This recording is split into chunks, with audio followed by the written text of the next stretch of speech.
Hello. അപ്പോൾ നമ്മൾ ഇന്ന് കാണാൻ പോകുന്നത് നമ്മുടെ വീട്ടിലെ ചെറിയൊരു മീൻ കൃഷിയാണേ. ഞായറാഴ്ച ഏട്ടൻ ഓഫ് ആയതുകൊണ്ട് തന്നെ ശനിയാഴ്ച വൈകുന്നേരം ഞങ്ങൾ കൊച്ചിയിൽ നിന്ന് നേരെ ഓച്ചിറയിലേക്ക് വിട്ട് അവിടെ ചെന്ന് പിറ്റേന്ന് രാവിലെ നോക്കിയപ്പോഴത്തേക്കും ദേ കണ്ടില്ലേ, ഫിഷ് ടാങ്കൊക്കെ ആകെപ്പാട് പച്ച കളറ് പായലൊക്കെ പിടിച്ച് മൊത്തം നാശമായി കിടക്കുമായിരുന്നു. അങ്ങനെ പെട്ടെന്ന് നമുക്കെല്ലാം വൃത്തിയാക്കാമല്ലോ എന്നും പറഞ്ഞ് എല്ലാവരും കൂടി അങ്ങോട്ട് ഒത്തുപിടിച്ച്. കണ്ണകിയാണെങ്കിൽ ഭയങ്കര ബഹളം ഇതിലോട്ട് ഇറങ്ങണമെന്ന്. വെള്ളം ഉള്ളതും അഴുക്ക് വെള്ളം ആയതുകൊണ്ട് ഞങ്ങൾ അങ്ങനെ ഇറക്കിയില്ല. ഫർഹാനയാണെങ്കിൽ ഭയങ്കര മീൻപിടുത്തമായിരുന്നു. അങ്ങനെ ലാസ്റ്റ് ആയപ്പോഴത്തേക്ക് ഒരു 5 മിനിറ്റ് ഒന്ന് ഇറക്കാമല്ലോ എന്നും പറഞ്ഞാൽ അവളുടെ ഒരു സന്തോഷത്തിന് വേണ്ടി ഞങ്ങളൊന്ന് ഇറക്കിയതാണ് ഇത്.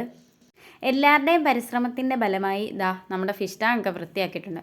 ഫിഷ് ടാങ്കിനൊരു ചരിവുള്ളത് കാരണം അച്ഛനും ഏട്ടനും കൂടി അതൊന്ന് റെഡിയാക്കുമായിരുന്നേ. അതിനുശേഷം നമ്മൾ വീണ്ടും വെള്ളം അതിലേക്ക് അടിച്ച് കയറ്റി.